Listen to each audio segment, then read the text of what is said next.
But Zach, let's make it happen. These things happen because people make them happen. People come up with good ideas and they organize and they make this stuff happen, you know? I mean, I know things seem really down right now because a lot of the old stuff isn't working. Like, my wife and I were having a conversation about how, protests don't seem to, you know, achieve as much as maybe they did in the past or something like that. But I think the reason for that is that we have to find new ways to do things. And I think that I think we're perfectly capable of doing so. No, I mean, I think one of the things that, like, for example, the Punk Patriot was talking about in one of his recent videos, where you have, like, a campaign of that's focused on getting people to physically meet, by whatever means necessary, their representatives and congresspeople to push a particular point. And just making it clear that, you know, there will be wave after wave after wave of person, you know, doing whatever they think is necessary and is, like, you know, borderline legal to get a hold of this person and try to get, you know, some sort of agreement from them. You know, if not to advocate for their position, to at least force them to acknowledge their position. And I think that's the stage kind of that we're at. That to me seems like, in lieu of something that's going to cause widespread misery and which will mobilize large groups of people, the next best thing that you can expect is smaller groups that have a really strong idea of, like, where the power is and inconveniencing those people, making them aware of the greater misery of the country. Now, I want to mention something that now I think is a good time to do it. I did a video recently where I asked a couple of questions of my small group of viewers, asking for ideas for example, how can we, the sort of progressive community on YouTube, organize to find a way to sort of amplify our voice rather than just using our voice on an individual basis, sort of just bouncing ideas back and forth with each other, something that we can sort of project out and do something with. And I also asked, you know, there's this argument that we need to give Obama more time. We need to give him more time. He's only had a year. We need to give him more time, right? And my question was, if we have to give him more time and he hasn't already proven to be a corporate whore, how much time do we give him? I'll give him 10 more minutes.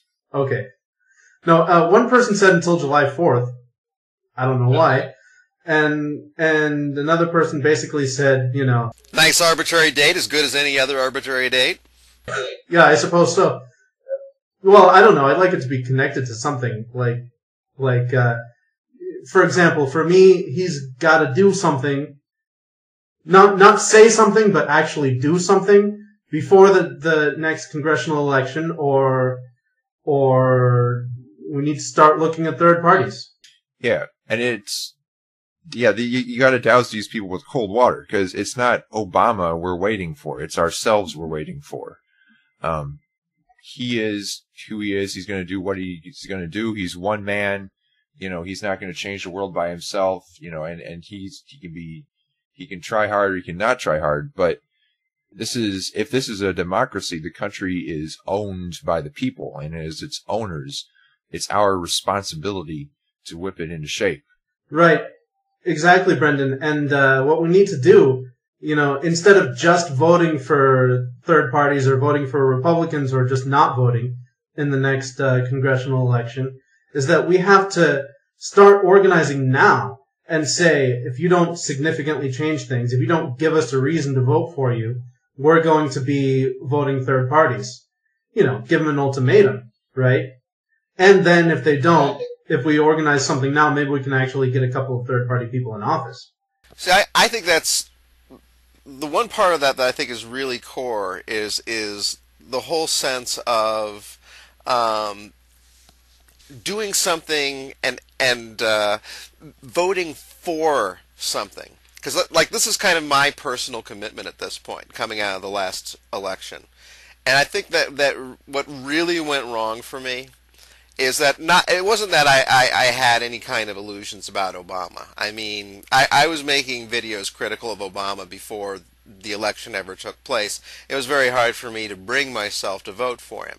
But what in the final analysis made me vote for him and not for Cynthia McKinney or Ralph Nader was that I was afraid of Sarah Palin. Not John McCain, Sarah Palin. And that was how I was used.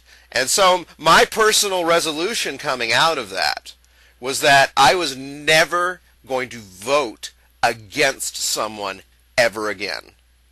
No matter how frightened I am of somebody, that's not a reason. It's not a good enough reason. I am only going to vote for someone who has preferably already done something I approve of, or, you know, barring that, you know, that they're at least talking about doing something that I want done. But I would prefer that they had already done something that I approve of, and that I feel is a worthwhile and desirable thing. I was even more naive. I actually, you know, I looked at Obama's platform that he published, and I thought it was pretty sensible. And so I was like, oh, well, this is a nice platform. I might as well vote for him. And that's, see, so I thought I was voting for him, when I was really voting for his platform, which apparently does not have a lot to do with him in real life, so. Well, and his platform wasn't even progressive enough for me, really. But then he gets into office and it's just all out the window now. Right. Anything that was progressive about it just kind of got thrown away. I was seduced by all that transparency crap. Yeah, exactly. Zach, 2012. Palin Cheney. I'm not going to vote against it. I'm serious. I will not vote against that ticket. I will not vote for Obama against that ticket. I will vote for someone else. I mean, unless Obama does, I mean, it's not that Obama couldn't save himself. I'm not holding my breath. I mean, it hasn't happened so far. I guess if it happens now, it'll be happening because he thinks it's politically expedient, but I'll take that. I mean, if he becomes a progressive because he thinks it's politically expedient, I'll take that. But I just don't think he's ever going to let the calculus come out that way. He's never going, even if that's what everybody's telling him, I don't think he'll do it. Because he's too much of a money realist. I mean, I think that's pretty clear by now. I mean, he's a money realist. I went back for a video I was doing recently to get the footage of Obama announcing that he was going to close Guantanamo Bay in a year. And, you know, there was no if, you know, no ifs, ands, or buts. There was no confusion. He did not stutter.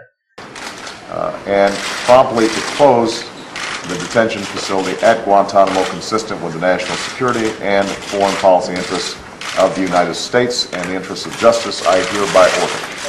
And we then provide the process whereby Guantanamo will be closed no later than 1 year from now.